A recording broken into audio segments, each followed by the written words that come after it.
Salut mon pote, ça va? Bienvenue sur cette nouvelle vidéo. Donc avant de commencer la vidéo, je t'invite à aller t'abonner à ma chaîne et mettre un petit pouce bleu pour la vidéo. C'est super important, ça prend vraiment pas longtemps et ça fait vraiment plaisir. Toi tu es content en voyant ma vidéo, moi je suis content parce que tu t'abonnes et tu mets des pouces bleus.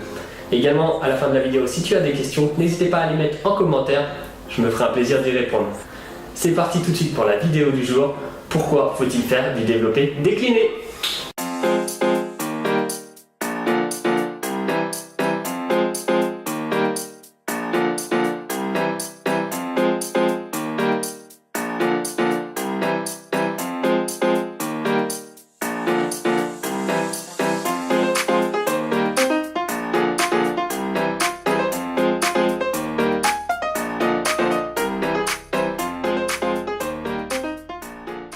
Yo, yo, yo.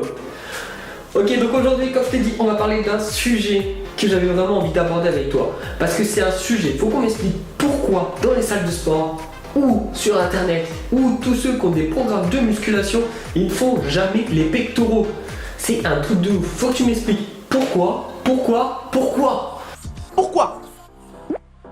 Alors quand tu parles de programme de sport avec des gens, je ne comprends pas, quand ils parlent des pectoraux, pourquoi ils ne font pas le bas des pectoraux? À croire que c'est un truc, ça sert à rien. On s'en fout, on s'en bat les... Non, on s'en bat pas les couilles mec. Le bas des pectoraux, c'est autant important que le haut des pectoraux. Alors, il faut savoir que le pectoral, il est divisé en 3 parties. Donc, tu as le médian, tu as le haut des pectoraux et tu as le bas des pectoraux. Mais les gens, c'est une mode, je ne sais pas quoi, mais quand tu regardes même sur YouTube et tout, on dit travailler beaucoup le haut des pectoraux et pas le bas des pectoraux.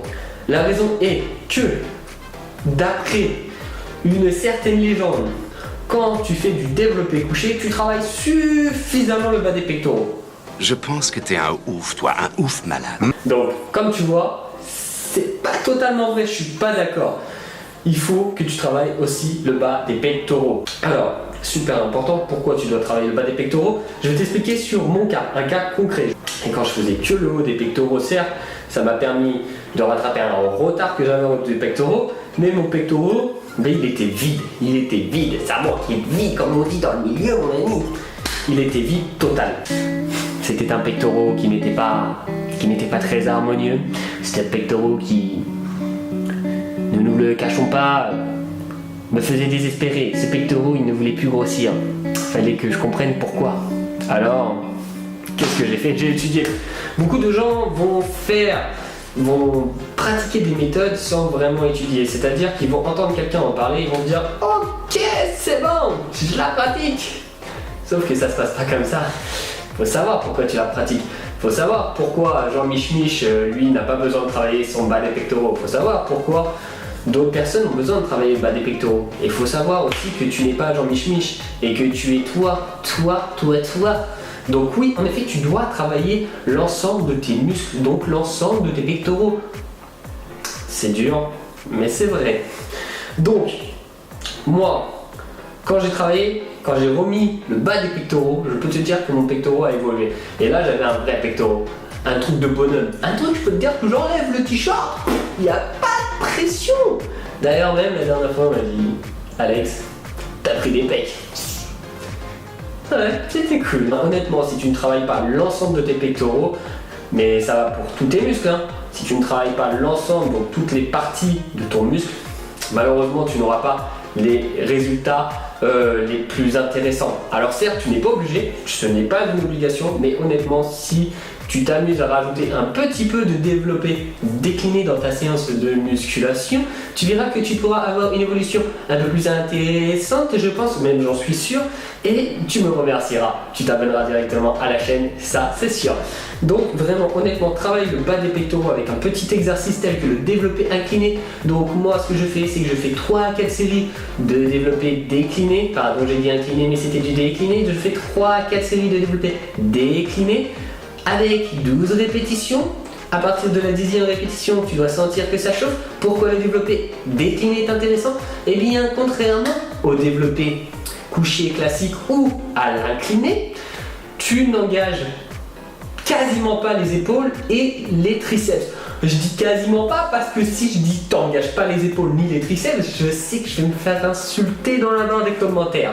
Donc tu engages beaucoup moins, en tout cas tu ressens beaucoup moins les épaules et les triceps engagés que sur du développé couché classique ou de l'incliné. Ce qui te permet de travailler l'ensemble, vraiment de bien cibler ton pectoral, ce qui est un peu plus difficile sur les deux autres exercices que je t'ai cités. Donc, comme je te disais, je fais 3 à 4 séries de 12 répétitions avec 1 minute 30 de récupération, puis j'enchaîne avec, pour moi, un petit bijou de la musculation, les dips. Je fais 3 séries de 15 à 20 répétitions avec 1 minute de temps de récupération, et je te promets, fais ça, enlève ton t-shirt, regarde-toi dans le miroir, et là mon gars, tu vas avoir des pectoraux, mais ce n'est plus des pectoraux que tu vas avoir. Le mec à côté de toi en salle, il va être blasé comme jamais. Donc honnêtement, dans quelques temps, on va venir te voir et on va te dire mais comment tu fais pour avoir une cameur comme ça? Comment tu fais pour avoir des pecs aussi saillants que ça? Deux solutions. Soit tu dis ton secret, soit tu le gardes pour toi. Du développé décliné, c'est super important pour moi parce que ça va te permettre d'avoir un superbe pectoral vraiment bien dessiné. Donc n'écoute pas les gens qui te disent oui, tu ne devrais pas faire ça, oui, tu devrais faire ci. Tu sais quoi? J'ai envie de te dire un truc. Si quelqu'un aurait l'ultime méthode, on chercherait même plus aujourd'hui. Alors honnêtement, moi je te conseille, teste par toi-même, fais ton expérience, étudie, lis beaucoup de livres, pourquoi, quelle partie ça peut travailler, quel exercice est le mieux adapté pour un muscle. Et ensuite, tu testes pendant tes séances. Honnêtement, tu as le temps, tes séances, de toute façon la musculation, c'est un marathon et non un sprint. Donc du coup, tu as le temps de tester plusieurs méthodes. Bien sûr, ne teste pas des méthodes inutiles et complètement stupides à faire, je ne sais pas, les pieds suspendus et essayer de pousser des barres. Fais des trucs quand même un peu logiques, fais pas des exercices qui ne sont pas référencés avec lesquels tu pourrais te blesser. Moi, je te conseille, je te présente ma Bible. Et oui, alors ce livre-là, c'est une Bible. Là-dedans, tu as plein d'exercices, il t'explique, c'est les exercices de base, et il t'explique ce que tu cibles. Alors moi, je te conseille d'aller à Cultura, tu vas commander le livre La méthode de Lavier, et tu étudies. Dépêche-toi, tu vas étudier. Non, franchement, le bac, t'en bats les couilles, c'est pas important le bac. Ce qui est important, c'est ça. L'été, c'est quand? Ça arrive. C'est une blague, hein. Va réviser ton bac, hein. Le bac c'est plus important que la muscu, hein. Il y a plein d'autres choses qui passent après la muscu je veux dire, mais le bac ça passe avant, les études avant. Ok, donc j'espère que cette vidéo t'aura plu, qu'elle t'aura appris 2-3 petits trucs. N'hésite pas à me lâcher un petit pouce bleu, à t'abonner à ma chaîne pour suivre mes autres aventures, et je t'invite également à lâcher un petit commentaire si tu as des questions. Si t'en as pas, mais juste salut. Moi, en attendant, je te dis à la prochaine. Continue à t'entraîner, continue à étudier et surtout ne lâche rien. Salut!